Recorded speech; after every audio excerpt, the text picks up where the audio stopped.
Reels ಹುಚ್ಚಿಗೆ ಮನುಷ್ಯನನ್ನೇ parcel ಮಾಡಲು ಹೋದ family. ಬೆಂಗಳೂರಿನ ಕೊರಿಯರ್ ಕಚೇರಿಯಲ್ಲಿ ನಡೆದ ಹೈಡ್ರಾಮಾ.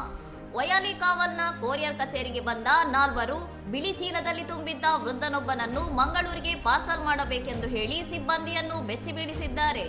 ಚೀಲ ಅಲುಗಾಡುತ್ತಿರುವುದನ್ನು ಕಂಡು ಗಾಬರಿಗೊಂಡ ಮಹಿಳಾ ಸಿಬ್ಬಂದಿ ಅದನ್ನು ಬಿಚ್ಚಿದಾಗ ಒಳಗಿದ್ದ ವೃದ್ಧ ಹೊರಬಂದಿದ್ದಾರೆ. ಇದನ್ನು ಕಂಡು ಗಾಬರಿಗೊಂಡ ಸಿಬ್ಬಂದಿ ಕೂಡಲೇ ಪೊಲೀಸರಿಗೆ ದೂರು ನೀಡಿದ್ದಾರೆ. ಪೊಲೀಸರ ವಿಚಾರಣೆಯಲ್ಲಿ ಇದು ಮಾಂಗ್ ಫ್ರಾಂಕ್ ಎಂಬ ಸೋಷಿಯಲ್ ಮೀಡಿಯಾ ಖಾತೆಗಾಗಿ ಮಾಡಿದ ಕೃತ್ಯ ಎಂದು ತಿಳಿದು ಬಂದಿದೆ.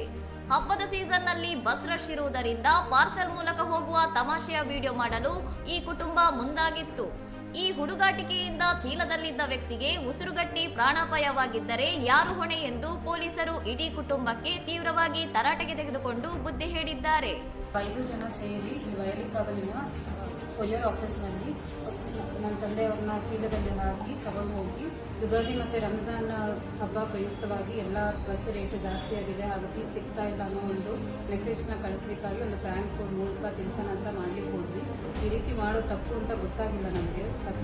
ಇದು ನಮಗೆ ಗೊತ್ತಾಗಿದ್ದರಿಂದ ಈಗ ನಾವು ಕ್ಷಮೆ ಕೇಳ್ತಾ ಇದ್ದೀವಿ. ಘಟನೆ ಬಳಿಕ ಮಾಧ್ಯಮಗಳೊಂದಿಗೆ ಮಾತನಾಡಿದ ಕುಟುಂಬಸ್ಥರು, ನಮ್ಮ ತಪ್ಪಿನ ಅರಿವಾಗಿದೆ. ರೀಲ್ಸ್ಗಾಗಿ ಇಂತಹ ಅಪಾಯಕಾರಿ ಕೆಲಸಗಳನ್ನು ಯಾರೂ ಮಾಡಬೇಡಿ ಎಂದು ಸಾರ್ವಜನಿಕರಲ್ಲಿ ಮನವಿ ಮಾಡಿದ್ದಾರೆ. ಇನ್ನಷ್ಟು ಸುದ್ದಿಗಳಿಗಾಗಿ ನೋಡ್ತಾ ಇರಿ ಸೌರಂ ಟಿವಿ.